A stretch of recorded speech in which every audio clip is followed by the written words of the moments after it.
This is Jack Jackson. In this video, we're going to start looking at some new techniques for finding antiderivatives and use those to help us find definite intervals.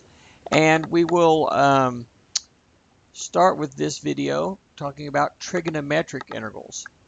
So often we can make use of some trigonometric identities to facilitate finding antiderivatives for certain types of functions built out of trigonometric functions. Before we go on any further, let me remind you that when you're in calculus, you must always have your calculator in radian mode. Okay, all angles are in radians in calculus, so keep that in mind when you're doing anything with technology here. So here's the list of some trigonometric identities that are often useful in integration problems. And if you go to the trigonometry section of my YouTube channel, you can see derivations or proofs of all these trigonometric identities. The ones in blue are the ones that are most often used in integration problems, but any of them might be used to rewrite an integrand or to rewrite the antiderivative answer. So here's some just some quick review of some trig identities. First of all, we can change things to sines and cosines by these rules here. Secant of x is 1 over cosine of x. Cosecant of x is 1 over sine of x. Tangent of x is sine of x over cosine x, and cotangent of x is cosine of x over sine x. When in doubt, change everything to sines and cosines. If you can't figure out anything else to work, that's always a thing to try.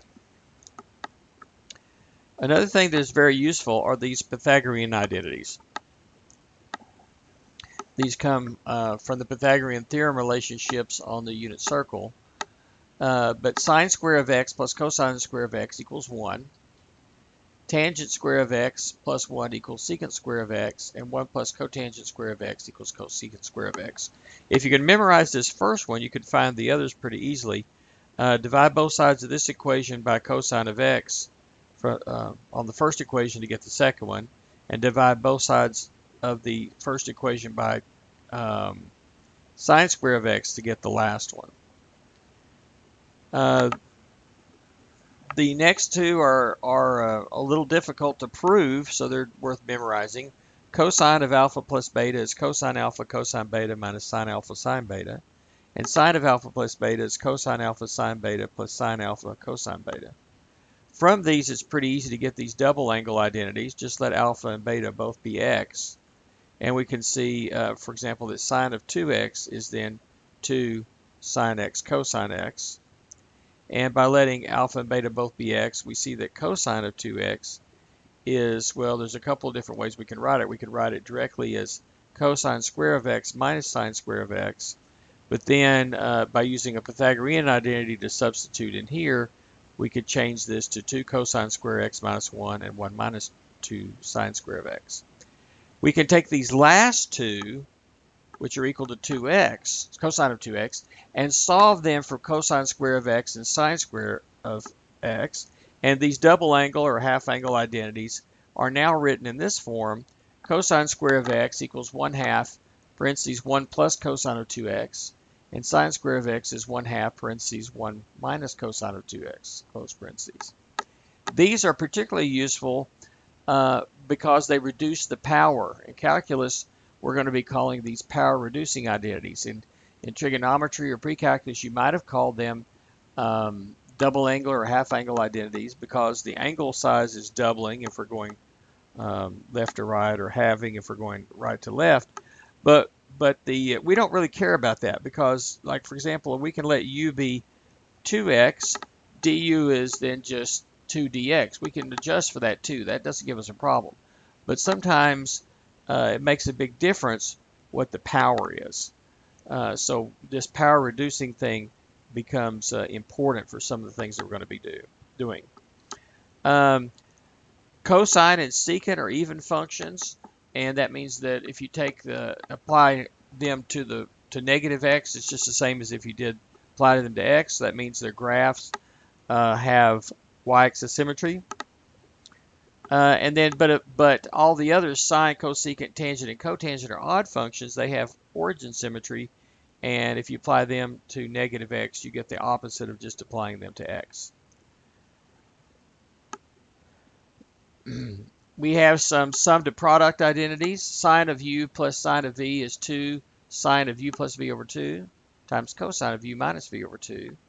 Cosine of x plus cosine of x, cosine u plus cosine of v is 2 cosine of u plus v over 2 times cosine of u minus v over 2.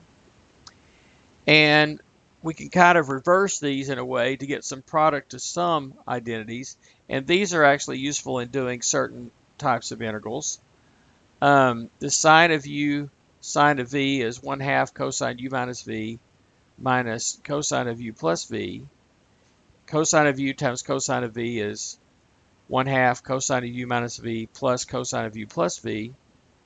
And sine of u cosine of v is 1/2 parentheses sine of u minus v plus sine of u plus v close parentheses. Again, I'm not going to go over deriving all of these in this video. I'm just reminding you of these and referring you back to your trigonometry notes or my trigonometry notes or my videos on trigonometry where those are derived.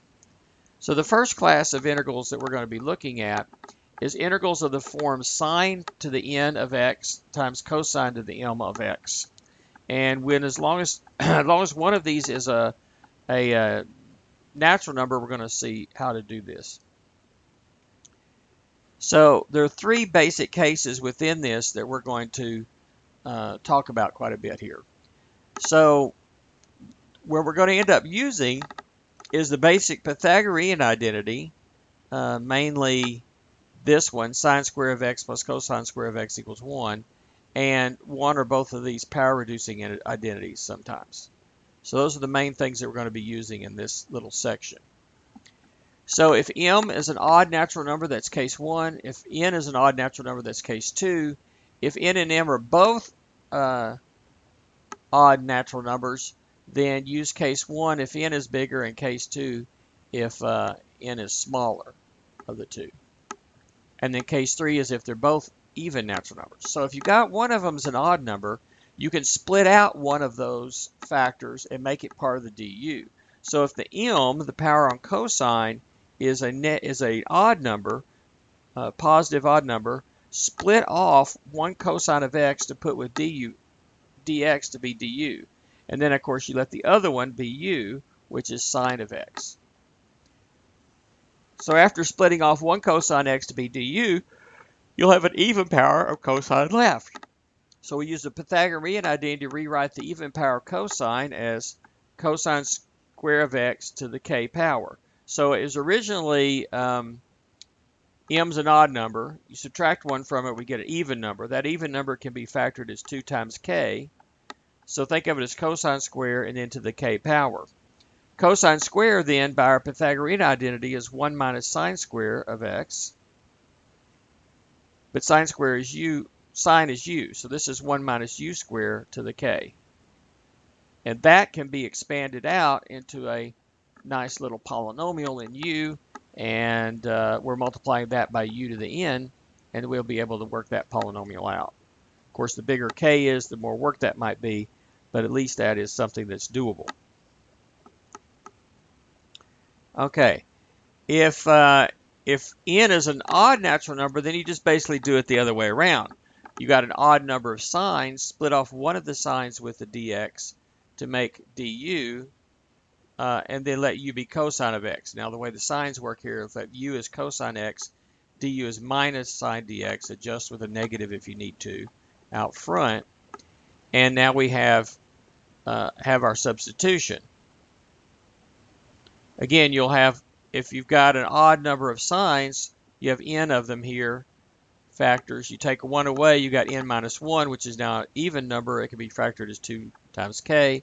Again, you get a sine square here, you get a k. Sine square is 1 minus cosine square of the same argument. And u is cosine, so this becomes 1 minus u squared to the k. So both cases, case 1 and case 2, are basically the same. You just have to figure out which one is you let be u and which one you let be part of the du. Now what happens if they're both even? That's the little bit harder case. Then if you try to split one off to be part of the du, then you're left with an odd number left over, and you can't use that Pythagorean identity because it works with a sine square or cosine square. So this is where the power reducing identities come into play. We'll use cosine square of x equals 1/2, parentheses 1 plus cosine of 2x, and sine square of x equals 1/2, parentheses 1 minus cosine of 2x, and we'll use that to change to functions of twice the angles, but more importantly, it reduces the powers from basically from an even power down to an odd power, and then hopefully we can work with that. So let's look at some examples. See if you followed me and see if you can work this one yourself. The integral of sine cubed x times cosine to the 12th of x dx. Try it yourself. Press pause now and come back when you're finished. Okay, now, if you're back now, here's what we worked out. Since there's an odd number of sines and an even number of cosines, we need to split one of the sines off to be part of the du, which means u has to be the other one, the cosine x. So if u is cosine x, du is minus sine x dx. So split off one of the sines over here, put a minus with it, balance with a minus in front. Be sure you put that parentheses so you're not subtracting, because this is multiplied together. That will be your du, see? And then what do we have? Well, we've got cosine to the 12th, that's u to the 12th. Well, what about the sine square? Sine square of x is 1 minus cosine square of x, so that's 1 minus u squared here. All right, now it's pretty easy. Distribute the u to the 12th, and I'm going to distribute the minus as well. So I have the antiderivative of negative u to the 12th plus u to the 14th. All right, that's easy. Add 1 to the power, that's 13, divide by the new power. It's negative 1/13 u to the 13. Add 1 to the power here, that's 15. Multiply by 1/15 there. And last integral's gone, so say plus c. I'm going to straighten this up a little bit by doing some factoring. I'm going to factor out a u to the 13th. That leaves me a u square on this term. I'm going to switch the order. And a 1 there. I'm also going to get a sort of a common denominator, which is 13 times 15. I'm going to factor out the 1 over that. So 13 times 15 is 195. So that's going to, 1 over 195 is going to be factored out front. So I'm going to multiply by 13 and a 15. This 13's canceled and you got 15. So this is a negative 15. And then that canceled, so that was right here. And then this term here, the 15's canceled, so you get 13. And then I've got 2 u's left over, so it's u squared. All right, and then plus c at the end.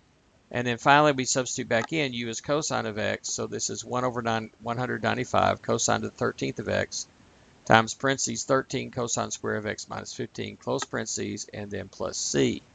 And this checks out. Here I have sine cubed of x times cosine to the 12th of x. And I checked antiderivative. Let's see, they've got 1/15 cosine to the 15th of x. That's basically right here if I put cosine in. Minus 1/13 cosine to the 13th of x. That would be here with the cosine plugged in. Plus a constant. And if the constant is 0, then you get this green graph here, the blue being the original. If the constant is some other constant, then you just get a vertical shift of that blue graph. All right, let's you try another one yourself. Do this one yourself and come back. Press pause now. Okay, well, you're back. If you notice, we have an even power on sine and an odd power on cosine. It's a definite integral at the end. I guess before we should even start, sine is a continuous function. Cosine is a continuous function. Raising those to those powers still continuous. Multiplying still continuous. This is defined for all reals and is continuous everywhere. So we may, certainly it's continuous on this closed interval from 0 to power 2. So the fundamental theorem of calculus applies. Let me go ahead and say that here. Okay.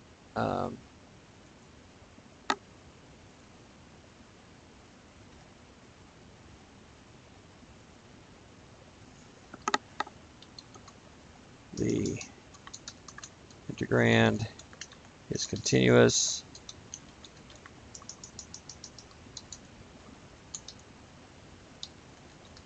on the interval integration So we can apply the fundamental theorem.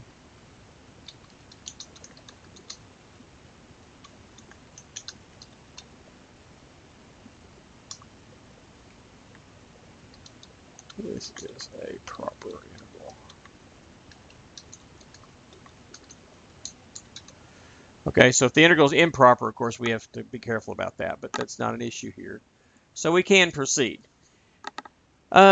Let's see, we have an even number of sines and an odd number of cosines. That on one of the odd, the extra cosine, when we take them in pairs, that one left over is going to be part of the du, which means u has to be sine of x.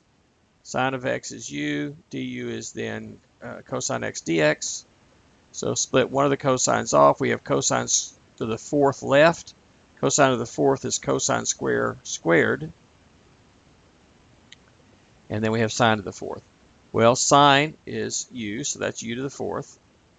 Cosine square is 1 minus sine square of x. So cosine square is 1 minus u square, and then the whole thing is squared. Cosine x dx is du. Now we do need to make a substitution for our limits. When x is 0, u is sine of 0, which is 0, so that stays 0. When x is pi over 2, u is sine of pi over 2. Sine of pi over 2 is 1. So this way we do not have to switch back to x's in the end. We can stay just with u's when we evaluate. That's going to be kind of nice. So we distribute the u here. Actually, we square this out first. So using squaring a binomial or a FOIL or distributive property, square the first is 1, square the last is u to the fourth, multiply and double for the middle term is negative 2 u squared. Or if you think of it as 1 minus u squared times 1 minus u squared, the f of the FOIL gives you the 1, the L gives you this, and the O and the I are the same, and they add up to be this middle term. Next, distribute the u to the fourth. This becomes u to the 8 minus 2u to the 6 plus u to the fourth. And then we can find an antiderivative by just adding 1 to the power and dividing by the new power. So u to the 8th is u to the 9th times 1/9. This power goes up to 7, multiplied by 1/7, that becomes negative 2/7. This goes up to 5, multiplies by 1/5, and we evaluate from 0 to 1. That is, we take this whole thing in parentheses, put 1s where all the u's are, minus that same whole thing with 0s everywhere the u is. All of these in the last one are 0. The 1 to any power is 1, so this just becomes 1/9 minus 2/7 plus 1/5. 9 is just 3 squared, so there's no factors in common of 9, 7, and 5 other than 1. So multiplying 9, 7, and 5 will give me my least common denominator, which is 315. So here we're going to multiply top and bottom by a 7 and a 5. So that's 35 times 1 is 35. The middle one we're going to multiply top and bottom by a 9 and a 5. The 5 times 2 is 10 times the 9 is 90. That was negative. The last one we're going to multiply top and bottom by 7 and 9. 7 times 9 times 1 is 36. Add that together. 63 plus 35 is 98 minus 90 is just 8. So the final answer in exact fraction form is 8 over 315, or approximately 0.025396824. And it does check on the calculator. I can integrate from 0 to pi over 2, sine of x to the fourth, cosine of x to the fifth. And you get as decimal, and it changes to fraction. It actually gave me the correct fraction answer. Sometimes it will do that, sometimes it won't give you an exact fraction. Here's the check on the GeoGebra applet that I have built. So there's the original function. I'm going from 0 to, I just typed in pi, and then divide by 2. Since this is approximate, this exact value here is not exactly right because it's not plugging in exactly a pi here. But the approximate value did turn out correctly, and the antiderivative did turn out correctly here as well. So everything checks up. Graphically, this is this area right here between 0 and pi under the original blue curve. The antiderivative is the green curve. All right, your turn to do another one. How about sine cubed of x times cosine to the 15th of x? Press pause, you do it, and come back.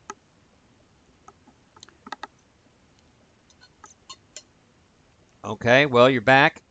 Now this one, since both powers are odd, we can actually work this either way. If we take a cosine and split off to make the du, the u would be sine x, but then we're going to have 1 minus u squared to the 7th power here, because there'd be 14 left. 14 is 2 times 7. So we would get a 1 minus u squared to the 7th. We might have to expand that out and get 8 terms. Well, we could do that if we have to, but it's going to be easier if we go the other way. If we let du be the cosine of x, then du is just minus sine of x. That splits off one of the signs, leaving only 2 left. We need a minus there and a minus to balance it, so this part becomes du. This is cosine of x is u, so this is u to the 15th. Sine square of x is 1 minus cosine square of x, so it's 1 minus u squared. And we don't have to expand this binomial, we can just distribute. So this one's much easier if you'll just let the u be cosine of x. Distribute here, you get u to the 7th, let's see, a minus makes a plus, and a u to the 17th. A minus 1 times u to the 15th is minus u to the 15th. Pretty easy to finish it out from here. Add 1 to the power, divide by the new power here. We're going to get 1/18th u to the 18th, and similarly you get minus 1/16th u to the 16th plus a c. I'm going to factor out a u to the 16. That's going to leave me a u square here and no u's there. The least common denominator of this, let's see, 18 is 2 times 9. 2 times 3 squared. This is 2 to the 4th. So we're going to 2 to the 4th times 9. In other words, 9 times 16 is 144. When I distribute, I'm going to multiply this by 144. 144 divided by 18 is 8. 144 divided by 16 is 9. So we get 101 over 144 u to the 16th times parentheses 8u squared minus 9 plus c. Now we just got to switch and put the u's and make them all cosines. And there's our final answer. 1 over 144 times cosine of x to the 16th power, parentheses 8 cosine square of x minus 9, close parentheses, plus c. Here's a check. Put your original formula in y1, numerical derivative y1 and y2. y3 is the integrand, and the y2 and y3 should check, and we are getting the same thing, so it looks like they checked. So I ran this through GeoGebra, and something interesting happened. It did it the other way. Remember I said you could try it the other way, but you'd have this thing you'd have to expand out into lots of terms. Well, sure enough, that's exactly what they did, and they got it a lot more complicated looking answer here. But it is equivalent. It's not exactly the same, but they only differ by a constant. If I plug in 0 here, you get the green graph here. Okay? If you plug in, and notice it goes through the origin. If I plug in 0, all these signs of 0 would be 0. And then if the c is 0, then it goes through the origin. If I plug in 0 in this version for x and 0 for c, let's see what happens. Cosine of 0 is 1. So that's 1. This is 1. So 8 times negative 9 is, or 8 times 1 is 8, minus 9 is negative 1. So you get negative 1 over 144. And so that one for c is 0 goes through the point 0, negative 1 over 144. It's just slightly shifted down from the green one here. So, you know, if we didn't have the c's, these wouldn't be equal functions, but they're only off by a constant.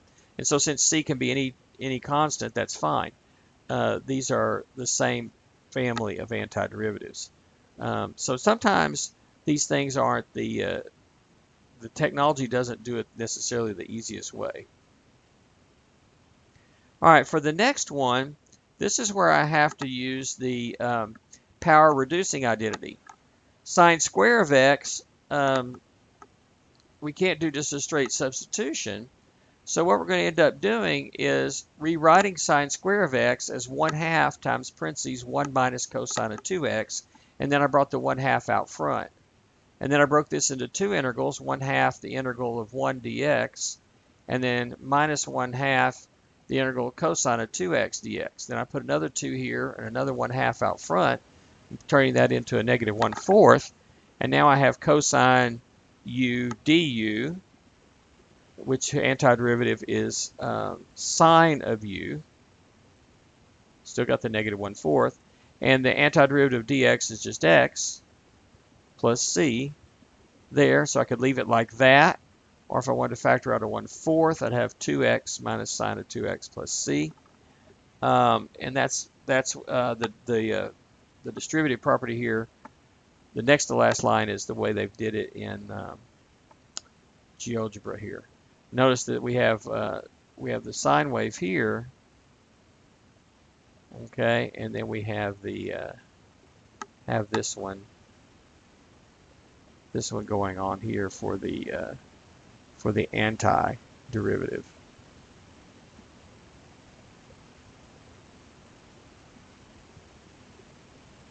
Okay, notice it's an interesting type of function here for this green one. It's basically like a sine wave, but then we're adding this linear function. Basically, if you took this and distributed, you get y equals 1/2 x. If you'd graph y equals 1/2 x, it would go kind of right down the center of this wave, going up at an angle like that, and then the sine basically makes it go up and down from that. The next one is very similar. It gets a little longer though. Since they're both even powers, we do have a sine square and a cosine square, both of x. We use the same power reducing identities. And let's see, I did this as a definite integral. So let me fix this out, what I wanted to do. Okay, so this is what I want to have. I want to have a definite integral this time. So we want to integrate from 0 to pi over 6 sine square of x times cosine square of x dx.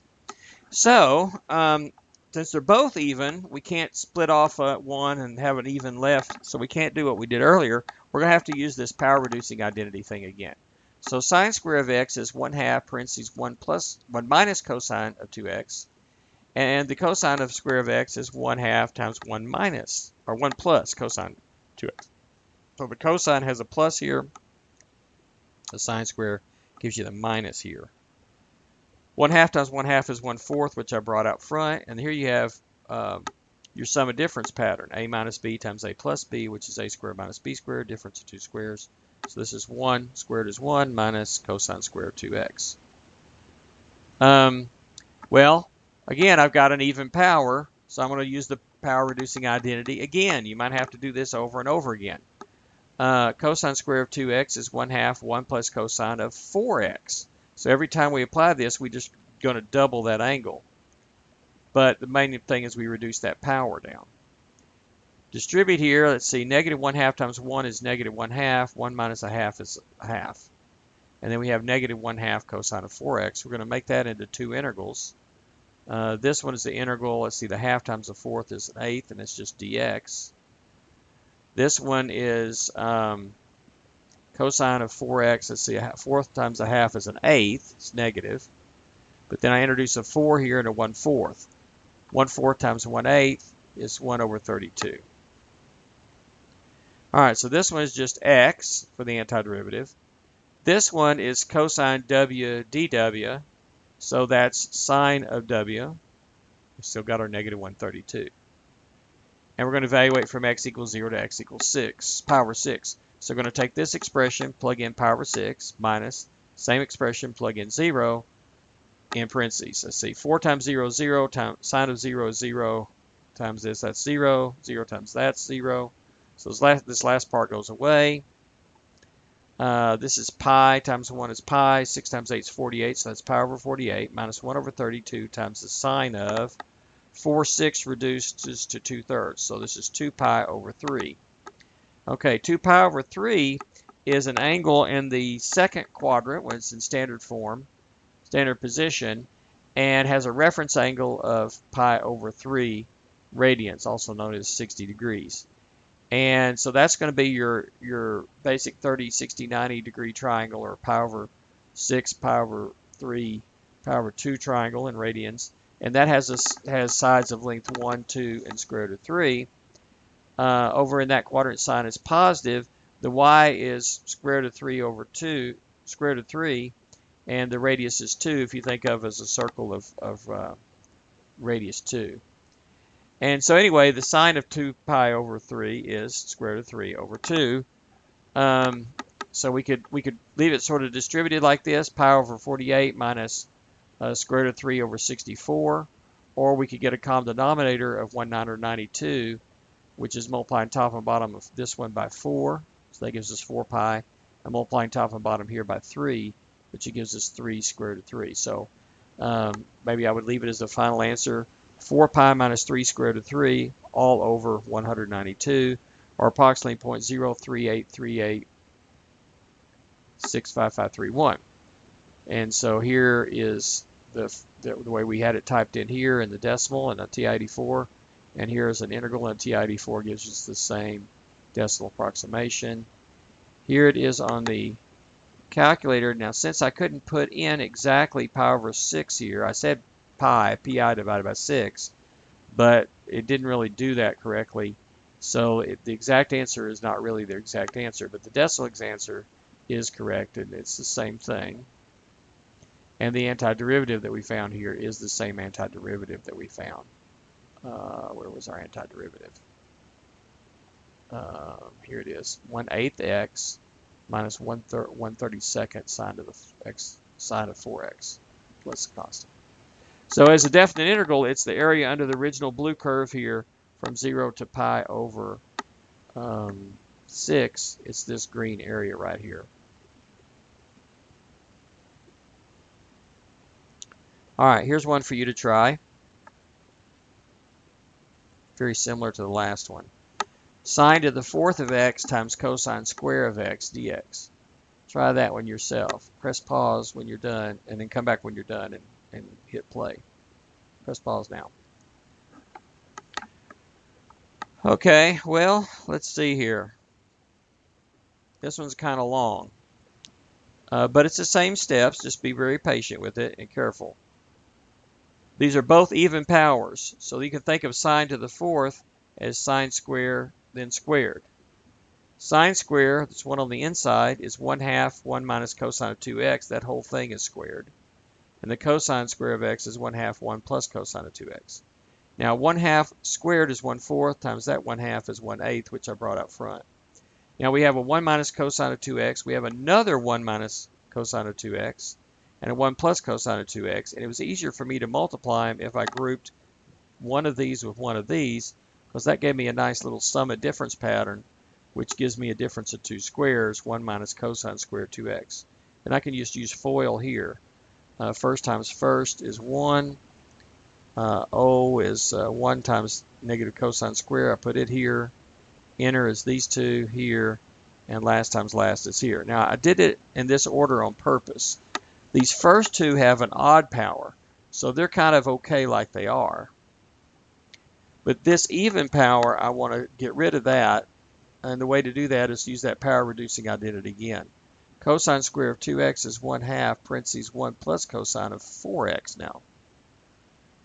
All right, let's distribute here. Let's see, 1/2, negative 1/2 times 1 is negative 1/2. Actually, what I did is I factored out 1/2. Made this 1/16, so that means I'm actually distributing a 2 here. So this gives me a 2 cosine cubed of 2x minus 2 cosine of 2x, and that becomes negative 1, which I distribute and make negative 1, minus cosine of 4x, and then I distribute the 2, so this is plus 2. 2 minus 1 is just 1, and that's going to get its own integral, 1 dx there. The integral here of minus the integral of the cosine of 4x is here. And I'm going to leave these two together like that. All right, so let me work with this one right here just a little bit because the other two are about ready to go. In this case, I'm going to bring off a cosine of x to be the du. So, or part of the du. So I'm going to break off the cosine of 2x here. So that means I'm going to need to let sine of 2x be u. So let's look over here to the side. If u is sine of 2x, then du is 2 cosine x. Let me say it again. If u equals sine of 2x, du is 2 cosine of 2x dx. Well, I've got the cosine 2x, the dx. The 2 actually I'll have as well. All right? Because I can factor a 2 out of this. And the cosine of 2x I factored out. All right, well, what's left when I factor those out? Well, this is just a negative 1 there. The 2's gone. This is down to cosine square. Okay, sine square of 2x plus cosine square of 2x is 1. So cosine square of 2x minus the 1 is a negative sine square of 2x, which is minus u squared. So this first parentheses becomes minus u squared. This second parentheses becomes du. The 1/16 outside the whole mess. This is integral dx, and this one is a real simple solution. I just let w be 4x, then du is 4 dw, put a 1/4 out front. So this is minus 1/4 cosine w dw. Now we're in business. We can do it. U, that's a power function. So I'm doing antiderivative. I add 1 to the power and divide by the new power. So this is negative 1/3 u cubed. Antiderivative just dx is just x.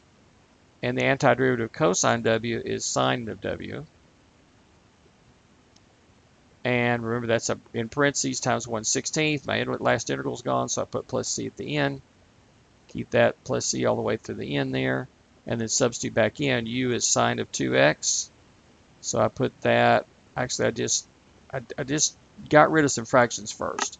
So I'm going to factor out a 1/3 and a 1/4. So in other words, a 1/12. 12 times 16 is 192. So our fraction in the front is 1 over 192. It means I'm going to distribute a 12 in here. 12 divided by 3 is 4, so this is negative 4 u cubed. I put it in the second. 12 times the x I put in the front. 12 divided by 4 is 3, so this is negative 3 sine w here. Now to switch w back to 4x, which it is, and look over here, u is sine of 2x. So this is sine cubed of 2x. So that's the final answer. And look at this. I checked it in GeoGebra, and I put in the correct formula there, but it came out with something that looks very different than what I have here. Some of it looks the same. If you distribute here,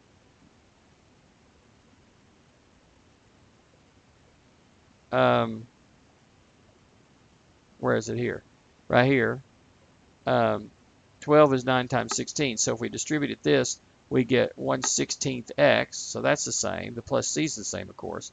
But this other part here looks a bit different than this part. I guess we do have the minus 1 over 64 sine of 4x. That's this term. It's the same as this term here. But this part here, this cubed of 2x, is written out in two different terms here. And these may not be exactly the same. They might be off by a constant, but they're actually both correct. So one of the things that I want to point out here is when you have functions involving logarithms, and especially trigonometric functions, because of the properties of logarithms and the properties of trigonometric functions, all those identities that we have, they can look very different and still be the same thing, or at least only be off by a constant. So when you see like this might be given as an answer by your technology or by textbook, and you got this, don't automatically assume you got it wrong. It could be that there's a way to transform one of these into the other, or at least transform one of the other plus a different constant. Okay, but we can still check ours by using the TI-84 method, and that's what I did here. And it does check out very well. So actually we were correct. All right, we'll do some similar techniques with integrals of the form tangent to the n of x times secant to the m of x in the next video.